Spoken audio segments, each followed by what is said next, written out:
Mile 7 at Falmouth is the Heights Hero Mile.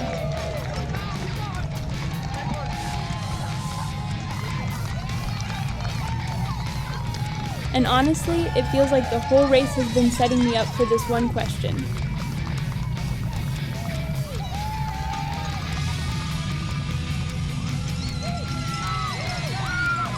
Now that you're empty, what kind of racer are you really?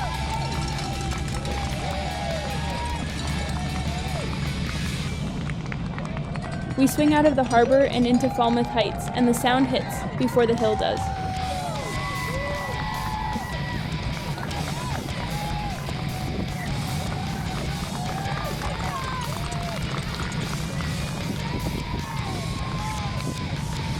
The crowd isn't background noise anymore. It's a wall. Cowbells, clapping, people leaning over the barriers, yelling names, yelling mine.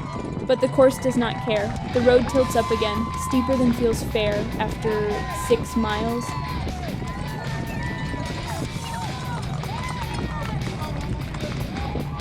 And suddenly it's just me, this hill, and whatever I've got left in my arms. Most people think the last mile is just hang on until you see the finish.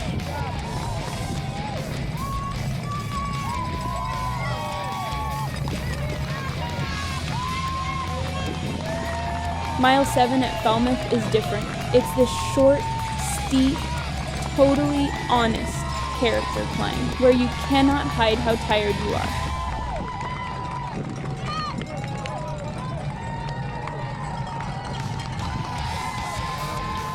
By now the heat's just sitting on us. It's around 80-something, the sun's high, and my hydration system has been dead since mile 2.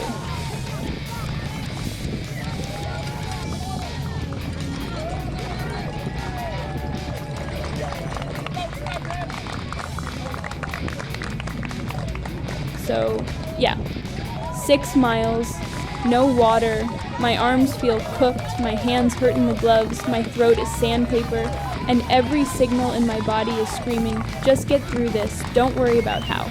And that's exactly why this mile matters to me.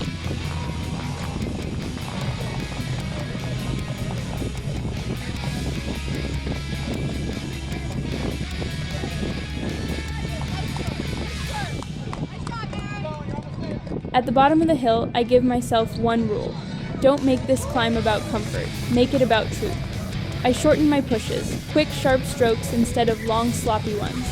I lean into the slope instead of away from it, trying to keep my front wheel glued to the line I picked, not wandering all over the road because I'm tired. I stop staring at how far is left and start counting what's right in front of me. 10 hard pushes, then 10 more, then 10 more.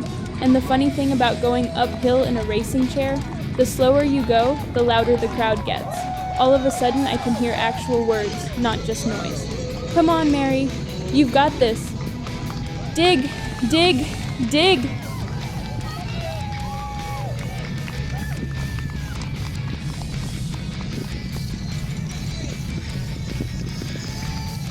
There's a sarcastic part of me that wants to yell back, I am digging.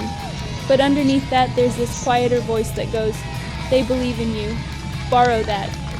Because this is where every excuse shows up at once.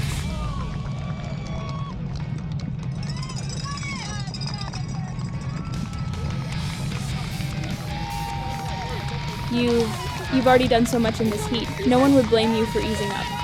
You've proved your point. All of that sounds so reasonable, and that's exactly what makes it dangerous. So I start trading those thoughts for the promises I made when I wasn't exhausted. I finish the miles I start.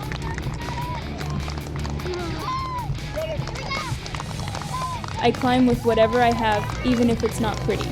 I did not fight through no water and 6 hot miles just to coast my last hill. Push by push. The top starts to feel real instead of imaginary. The angle eases just a little, my front wheel doesn't feel quite as heavy, and suddenly there's more sky in front of me than road. And then, finally, we crest. Most people think the story ends at the top of the hill. It doesn't. Right after the character climb, the road tips down toward the finish, and the race hands you one last gift, gravity and a straight shot. This is where I flip from survival mode into full send mode. I tuck as much as my chair lets me, lock my eyes on the finish banner, and hammer the push rims with whatever is left in my arms. The cheering that was scattered on the hill turns into this tunnel of sound on both sides. I'm not thinking about heat or thirst or splits anymore. It's just push, let it roll, push, let it fly.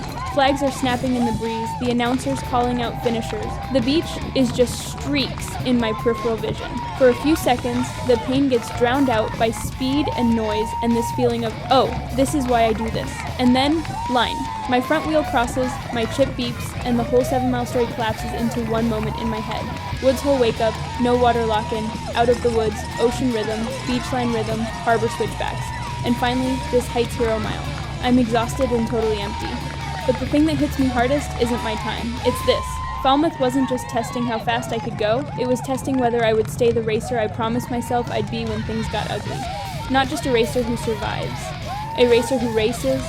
And if some kid watching this sees that finish and thinks, okay, maybe my story could look like that someday, then every dry throat, every hot mile, and every push up that last hill was worth it.